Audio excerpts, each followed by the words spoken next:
宝贝的成长书。贝安斯坦熊上学去，作者史丹·贝安斯坦和珍·贝安斯坦。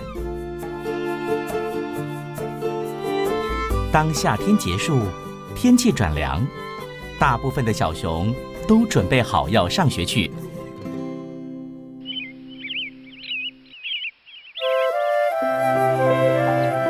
贝安斯坦熊一家度过了一个愉快的夏天，他们去了湖边游泳和划船，在树林里野餐，还有到阳光普照的小径上散步。但现在夏天即将进入尾声，天气转凉，鸟儿动身往南方飞，连大树屋上的树叶都开始变色。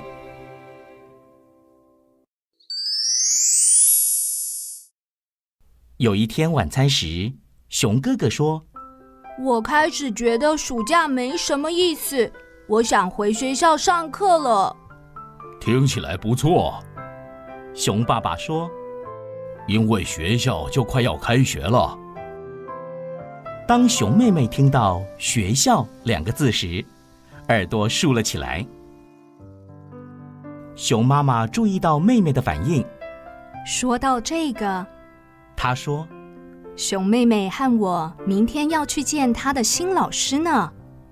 今年开学，熊妹妹就要上幼儿园了，她不确定自己是不是会喜欢。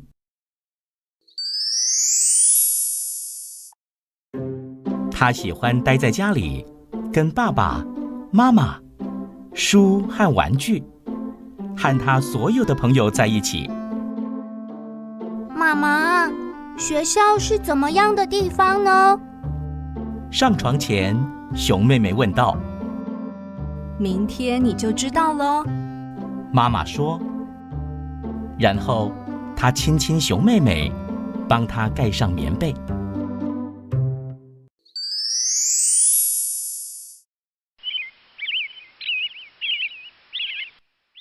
第二天，熊妈妈和熊妹妹准备好午餐，就沿着蜿蜒的泥土路走了好长一段，来到了熊熊国学校。公有熊葛斯正站在梯子上修理屋顶。你好，熊妈妈说，这是熊妹妹，她下礼拜开始上幼儿园。很高兴她能来我们这里上学。葛斯说，负责幼儿园的是蜜糖熊老师，他在教室里。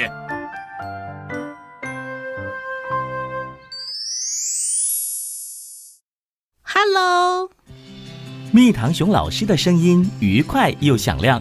快进来看看。熊妹妹觉得蜜糖熊老师的声音有点吓人，但她还是让老师牵着她的手走进教室里。好宽敞又舒适的空间，教室里有黄色的窗帘，还有刚好适合熊妹妹身高的桌椅。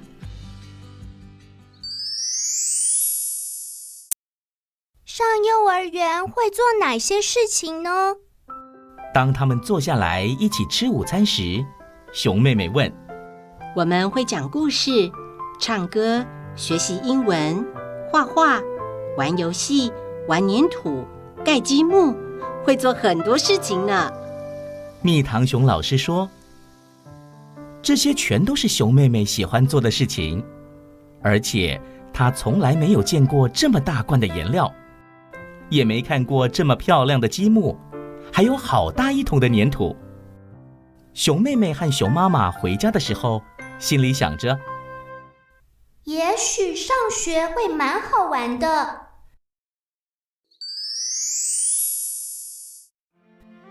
当开学日的早晨来临时，熊妹妹又开始担心了起来。妈妈，熊妹妹说，万一我不喜欢学校怎么办？万一我就是不喜欢怎么办？就在这个时候，大大的黄色校车开到了树屋的门口。别担心了，熊哥哥说，学校很好玩，你会喜欢的。我们现在先赶快出门吧，不然校车就要开走了。他抓起熊妹妹的手，一起出门去了。每隔一段路程，校车就会停下来，然后有更多的小熊上车。大部分小熊都跟熊哥哥一样兴奋，但也有些年纪比较小的小熊跟熊妹妹一样安静。有越来越多的旧朋友坐上校车，他们的声音越来越大，而年纪小的小熊们则是越来越安静。坐在熊妹妹旁边的小熊看起来很担心，于是熊妹妹对她微笑，并握住她的手。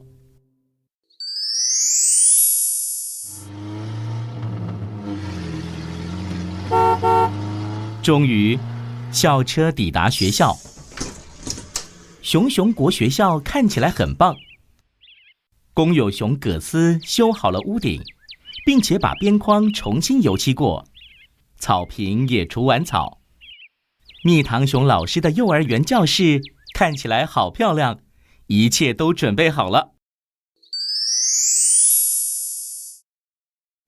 没过多久，幼儿园里的孩子们就变得很吵。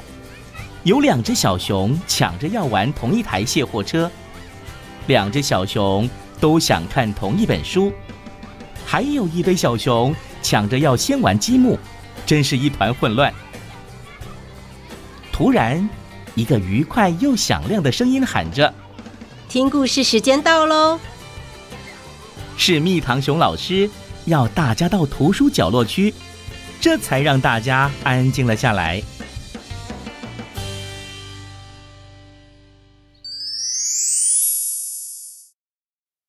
听完故事之后，熊妹妹把每样活动都尝试了一番。她画了画，帮忙盖了一座积木城市，做了一个超大的粘土甜甜圈，还看了书。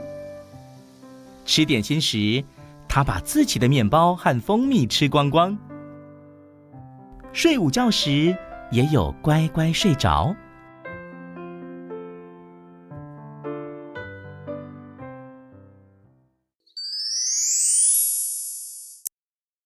一天过去了，当熊妹妹和哥哥下车回家时，她很兴奋。爸爸妈妈，你们看我今天在学校画的。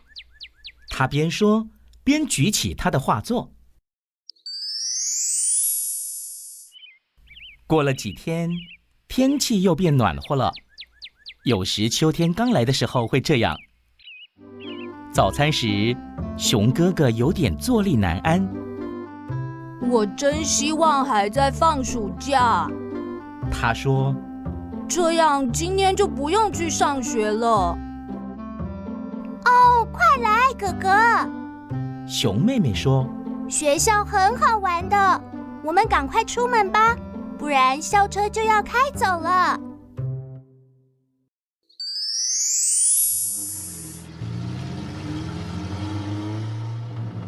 在校车上，所有小熊都在讨论待会到学校要做的事：踢足球、做实验、上音乐课，有好多事情可以做。